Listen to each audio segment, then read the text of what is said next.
but one rises above all others, falsely claiming salvation. They gather disciples to take all for themselves. And those who defy this deity suffer. They become servants to pain, imprisoned in solitude, barely existing. Yet only those who have been chosen possess the gift to reclaim what has been taken by the unworthy keeper. What up, guys? This is EG, and today I'm going to be reviewing the game The Last Faith. The Last Faith is a 2D dark gothic Metroidvania from indie developer Kumi Souls Games that features Souls-like mechanics, a high level of character customization, and a diverse range of weapons and spells. You play as Eric, a man of mysterious origin being slowly consumed by a supernatural affliction that appears to be turning the people of Mithrangal into demonic beasts. The storyline and plot, told mostly through dialogue with various NPCs, runs deep with religious undertones and is heavily influenced by titles like Blasphemous, Bloodborne, and Castlevania. Last Faith attempts to tell the story of a city in the grips of a supernatural catastrophe, but somehow fails to deliver on any sort of coherent narrative, instead offering up a contrived mess with very little to offer in terms of meaningful character development. The plot centers around something called Nicrux, but it's never explained what Nicrux actually is. Is it a disease? Is it an injectable serum? Is it a currency? I have no idea. Very little is actually explained to you regarding what Eric is actually supposed to be doing or why he's supposed to be doing it, often forcing you to navigate through dark and dreary dungeons with no idea as to what your actual objective is. However, its smooth and satisfying gameplay mechanics and fun, engaging combat, coupled with an excellent soundtrack, superb voice acting, and highly stylized, oftentimes absolutely stunning pixel art animation, are enough to provide a pretty gratifying experience, regardless of its lack of character development or largely forgettable storyline. When you first start out, you're asked to choose from one of 4 combat styles: Brawler, Rogue, Stargazer, and Marksman, with your chosen combat style affecting the starting levels of your 5 character stats: Vitality, Strength, Dexterity, Mind, and Instinct, which determine your damage and proficiency with various spells and weapons throughout the game. While your chosen combat style is mostly irrelevant outside of the early game due to the ease at which you're able to level up and upgrade your stats, it does provide a solid jumping off point for any sort of playstyle.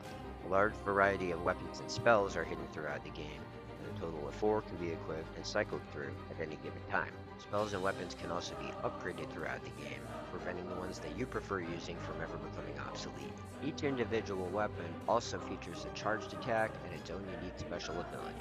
Melee weapons, with damage determined by your strength and dexterity stats, can be equipped in your left hand, while spells and ranged weapons with damage determined by mind and instinct can be equipped in your right. Your vitality stat affects your HP, while the mind stat affects the amount of mana available to cast spells. Stigmas, which provide defensive abilities, and up to 3 charms, which provide resistances and bolster various stats, can also be equipped. And a total of 5 consumable items can be equipped at any given time, ranging from healing injections, crystal shards that restore your mana, and pastilles, which remove unwanted status effects, to offensive items that add elemental damage and status effects to your weapons, and various types of throwable bomb. My 2 biggest complaints in this department involve the cycling and use of consumables, and the sensitivity of the trigger buttons, which are used to consume said items and execute spells and weapons equipped to the right hand. Weapons and spells are cycled through using the D-pad, which can be very hard to do during intense moments of combat, and close to half the items are not useful enough to bother equipping in the first place. The trigger buttons, which are used to consume items and use weapons and spells, are so sensitive that even the slightest tap on them will sometimes set them off, often at the most inopportune moment. Level design is mostly good, boasting a very large map that encourages exploration, with an abundance of hidden rooms and areas that can only be reached after obtaining certain key items that unlock movement-based abilities, such as the grappling hook and air dash. The first few hours of the game are mostly linear until you unlock the air dash, which opens up many areas of the map, allowing you to explore its abandoned villages, crumbling gothic cathedrals, and sprawling dungeons in whatever order you please.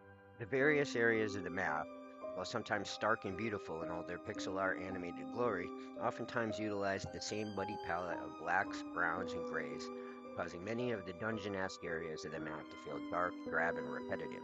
You are also given very little information concerning where to go to progress in the game, leading to some exploration requiring backtracking that at times can feel frustrating and tedious. Typical of the Metroidvania genre, exploration of various areas of the map usually concludes with a boss fight that you need to complete in order to unlock a weapon or key item that must be obtained to progress further through the game. Enemy design and combat is not perfect, but for the most part offers a fun and challenging experience, with each area of the map containing a variety of different enemies, each with their own unique attack patterns and formidable boss battles that tend to be difficult but not impossible, oftentimes forcing you to reevaluate your strategy in order to take them down. Nycrux is awarded for defeating enemies, which serves as both your experience and the currency used to purchase items in the game. The gameplay also incorporates souls-like mechanics, causing enemies to respawn every time you use a checkpoint, and forcing you to return to the spot of your demise every time you are defeated or risk losing your hard-earned Nycrux. While most of the normal enemy encounters are not incredibly difficult, there are certain areas of the map that require you to face a challenge where you're locked in a small room and cannot move on to the next area until you defeat multiple waves of enemies. Some of these encounters can be incredibly frustrating, giving you very little room to evade their attacks, and can oftentimes prove to be more challenging than many of the boss fights. However, because the difficulty of the enemies doesn't scale to your level, it is entirely possible to cheese your way through most of the more difficult parts of the game by simply level grinding.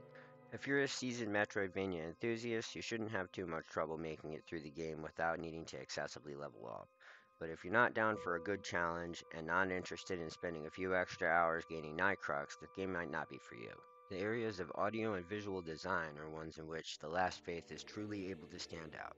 Outside of its frame-by-frame animated cutscenes, some of the game's graphics, while being somewhat reminiscent of something you would find on a 16-bit gaming console, will often catch you off guard with how stunningly gorgeous and detailed they are, especially in the areas involving outdoor landscapes. Voice acting is top-notch, and the soundtrack is excellent, with music ranging from haunting, minimalist piano melodies during many of the map exploration segments to soaring orchestral tracks during many of the boss fights, adding to the overall mood and ambiance of the game.